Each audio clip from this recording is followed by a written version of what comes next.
हम ये पढ़ने वाले हैं कि हमारी पृथ्वी की उत्पत्ति कैसे हुई, हमारा सौरमंडल कैसे उत्पत्ति हुआ, हमारे ब्रह्मांड की रचना कैसे हुई। कुछ लोग कहते हैं कि ये पहले से ही अस्तित्व में था और कुछ लोग कहते हैं कि बाद में यह अस्तित्व में आया। पहले केवल एक ब्लैक होल था, बाकी और कुछ नहीं था। बच्चों 1927 में रोमन के एक वैज्ञानिक आए। रोमन जो कि प्राचीन काल में रोमन कहलाता था और वर्तमान में बेल्जियम है। बेल्जियम, इटली इत्यादि का जो क्षेत्र है, जर्मनी वाला प्रांत, उसको हम रोमन के नाम से जानते हैं। तो बेल्जियम के एक पादरी थे, जो कि पादरी जो चर्च के पुजारी होते हैं, जो कि एक भौतिक वैज्ञानिक भी थे। उनका नाम था जॉर्ज लैमेंटियर, अंग्रेजी में कहते हैं, हिंदी में जॉर्ज लैमेंटियर के नाम से हम उनको संबोधित करते हैं। इन्होंने अपनी एक थ्योरी दी बच्चों, उस थ्योरी का नाम दिया बिग बैंग थ्योरी, अर्थात महाविस्फोट सिद्धांत। इन्होंने कहा कि पहले एक सिंगुलर चीज थी, पहले एक छोटा सा कोई कण था जो एक प्रोटॉन के बराबर था। अब प्रोटॉन क्या होता है, आपको पिछली क्लास में जब मैंने आपको पदार्थ पढ़ाया था तो वहां मैंने परमाणु पढ़ाया था और बाद में परमाणु में फंडामेंटल पार्टिकल्स की बात मैंने आपसे की थी, मूल कणों की बात की थी।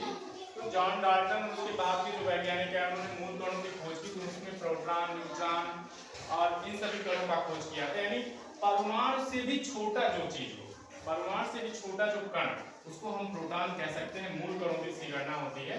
तो माना जाता है कि पहले संपूर्ण ब्रह्मांड एक बहुत छोटा सा पार्टिकल था, एक कण था, और फिर लगभग 13.8 अरब वर्ष पहले अचानक से विस्फोट होता है और उस अचानक से हुए विस्फोट में बच्चों हमारा यह जो ब्रह्मांड है यह फैलना शुरू हो जाता है। और इसकी फैलने की जो गति थी बच्चों, इतनी तेज गति थी कि आप देख सकते हैं कि 1.4 सेकेंड में संपूर्ण ब्रह्मांड फैल गया। अर्थात वर्तमान में अंतरिक्ष में जो भी ब्रह्मांड, आकाश गंगाएं, जितने भी खगोलीय पिंड, ग्रह, तारे, ये सब कुछ महज 1.43 सेकेंड में फैल गए। सोचिए कि एक अणु से, परमाणु से भी छोटा प्रोटॉन के बराबर यह, जिसको सिंगुलरिटी की बात की गई है, संपूर्ण ब्रह्मांड इतने में ही नहीं था और अचानक से इसमें इतना तेज विस्फोट होता है बच्चों कि संपूर्ण ब्रह्मांड फैलना शुरू हो जाता है। और यह जो ब्रह्मांड फैला उस पार्टिकल के, जो वर्तमान में ब्रह्मांड है उसका 10⁻³ गुना अधिक फैल गया बच्चों। और इस महाविस्फोट सिद्धांत के परिणाम स्वरूप हमारा वर्तमान में जो ब्रह्मांड है, जो आकाश गंगाएं हैं, जो अंतरिक्ष है, जो खगोलीय पिंड है, ये सभी अस्तित्व में आना शुरू हो गए।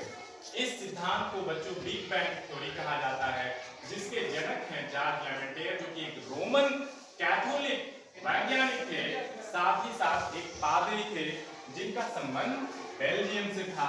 और यह सिद्धांत इन्होंने कब दिया बच्चों, यह सिद्धांत इन्होंने 1927 के आसपास दिया था। इसीलिए इस सिद्धांत को बिग बैंग थ्योरी, महाविस्फोट सिद्धांत कहा जाता है।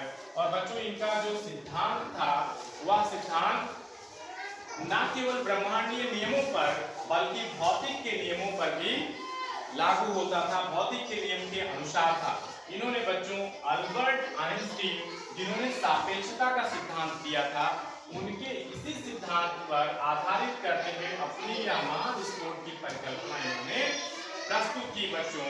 आज हमारा जो ब्रह्मांड है, जो ब्रह्मांड जिसमें हमारी यह संपूर्ण पृथ्वी है, हमारी गैलेक्सी है, हमारी मंदाकिनी इत्यादि सारी चीजें जो अवस्थित हैं, वह सब कुछ पहले एक छोटे से प्रोटॉन के बराबर था। किसके बराबर था बाबू?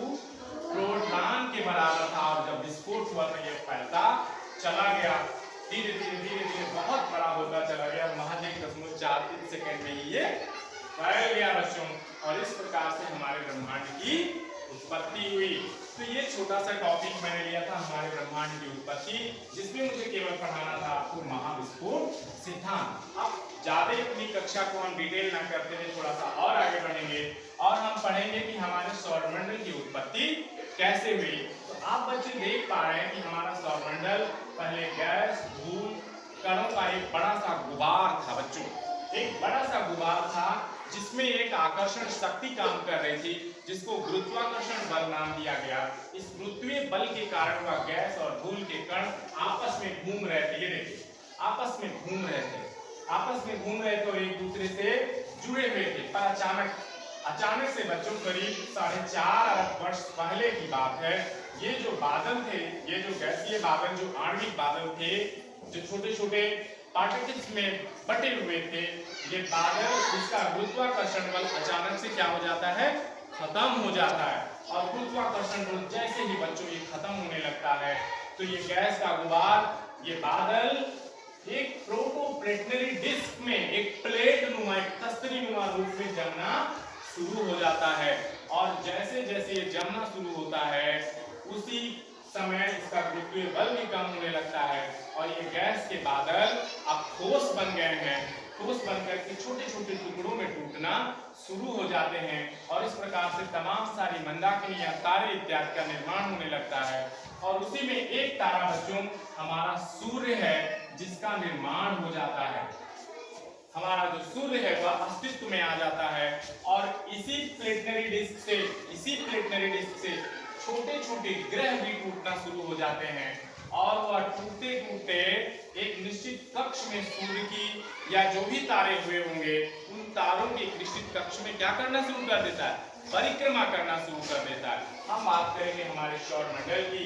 हमारे सौरमंडल की उत्पत्ति लगभग 4.5 अरब वर्ष पहले धूल और गैस के कणों के गुबार से हुई, जिसमें गुरुत्वीय बल बहुत ज्यादा काम कर रहा था पर अचानक से गुरुत्वाकर्षण बल कम हो जाता है और वह एक प्रोटोप्लेटनरी डिस्क में बदल जाता है और फिर उस डिस्क के छोटे छोटे टुकड़े होना शुरू हो जाते हैं।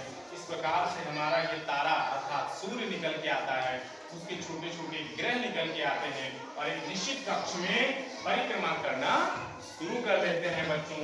और फिर हम देख पा रहे हैं कि एक निश्चित एक ऑर्बिट में ये ग्रह परिक्रमा करना हमारे सूर्य का शुरू कर देते हैं, जिनका एक क्रम है। हम देख पा रहे हैं हमारे सूर्य के सबसे निकट बुध है, फिर शुक्र है, फिर पृथ्वी है, फिर मंगल है, फिर हम देख पा रहे हैं हमारे सौरमंडल का सबसे बड़ा ग्रह बृहस्पति है। मेरे पास जगह नहीं था बच्चों इसलिए मुझे इसको यहाँ बनाना पड़ा।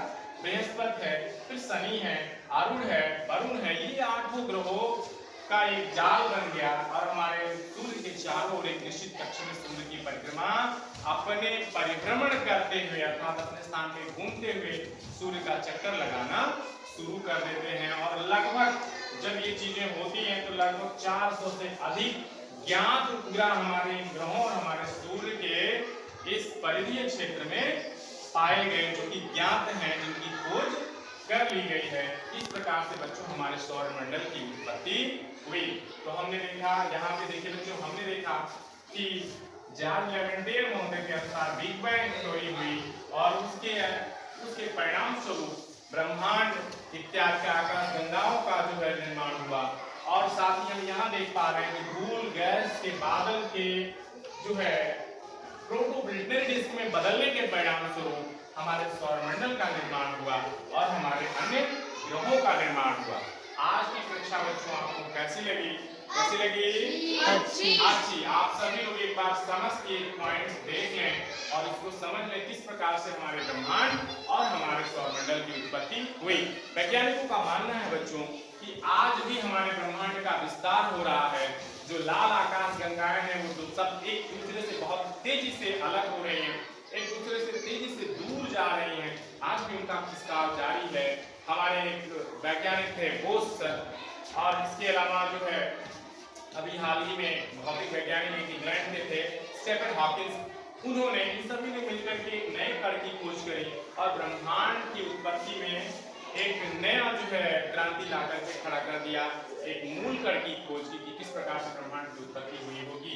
आगे के इन सभी वीडियो की हम चर्चा करेंगे, पर अपने वीडियो को बहुत बड़ा नहीं बनाना चाहता हूँ।